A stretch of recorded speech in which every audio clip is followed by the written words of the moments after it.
Trigonometry, Chapter 7, Applications of Trigonometry, Vectors. Section 1, Oblique Triangles and the Law of Sines. Video 5, The Law of Sines, Example 2. This series is based on content from Pearson's Trigonometry 12th edition by Lial, Hornsby, Schneider, and Daniels.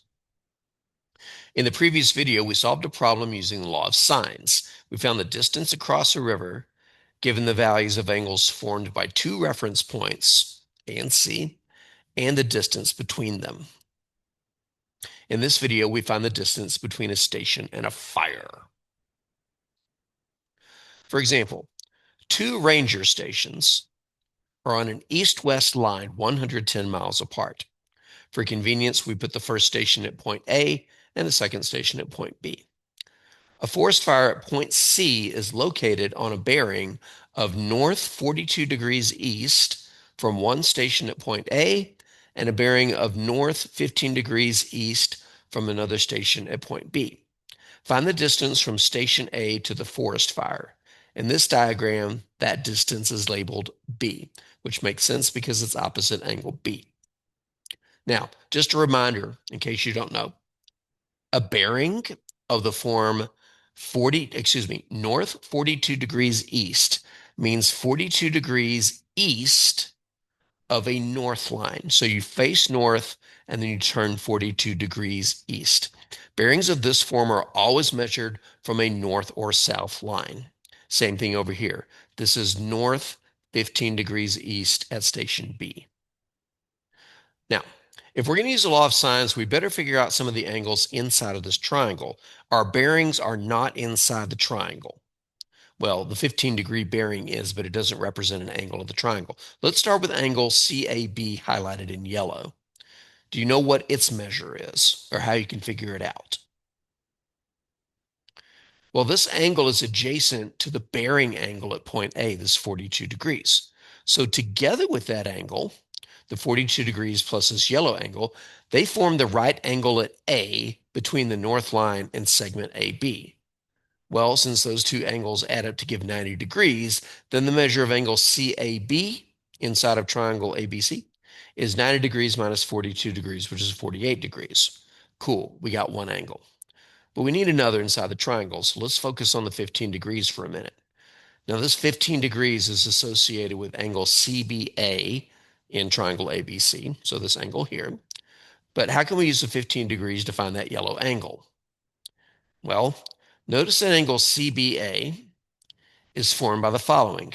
First, the right angle formed by AB and the north line at B, and the 15-degree bearing angle at B. Well, that simply means that angle CBA, angle B in the triangle, is this 90 degrees plus 15 degrees, which is 105 degrees. And now notice that we have two of the three angles inside of the triangle, and we know the length of the included side. This is an angle side angle setup, which means a unique triangle exists. Now it's straightforward to find the measure of angle ACB. Do we need it? Well, let's think about the law of sines for a second. We're going to set up a law of sines using angle side B, because that's what we're looking for, and we know angle B. But we also know side AB, also side lowercase c, since it's opposite angle C. So if we're going to use this 110 degrees, we need to know the angle opposite of it, unless that's the angle which we were solving for, which it's not. So how are we going to find that angle? Well, just subtract the other two from 180 degrees. 180 minus 48 minus 105 is 27 degrees. Now we know all three angles in triangle ABC and one of the sides. We can use the law of sines to find anything we want now. Now, if we're going to find B, which form of the law of sines should we use? In other words, what's angle side pairs? Well, this is where you analyze what do we want to know and what do we already know. We want to know side B, so we need to use the side B angle B pair. So we use sine of B over B. But we also know angle C and side C, represented by segment AB. Remember, don't worry so much about names and letters and stuff like that. Focus on the relationship between the angle and the side. We need a complete angle opposite side pair. And the 27, 110 is a complete angle opposite side pair. So we're going to use that. We use sine of B over B equals sine of C over C. Angle B is 105 degrees. Angle C is 27 degrees. Side C is 110. We cross multiply.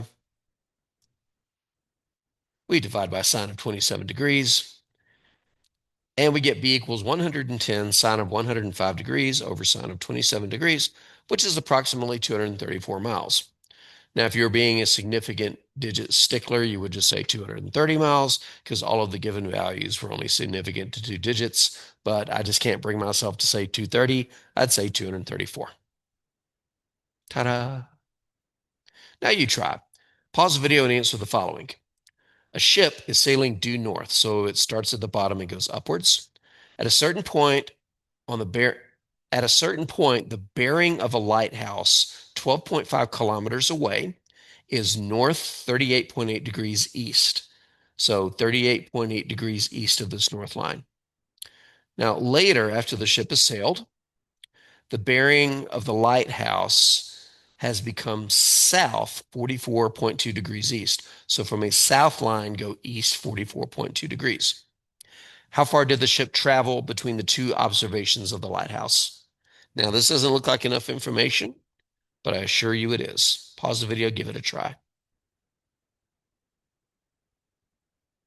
Here's your warning in case you haven't paused the video yet. Solution in 3, 2, and 1.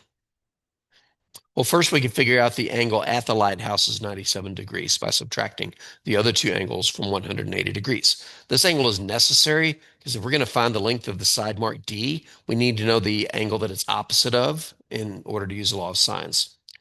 And since we know the side marked 12.5 kilometers, we need the angle opposite of it, 42.2 degrees. So forget about A's, B's, C's, and D's, whatever. Just think about opposite angle side pairs.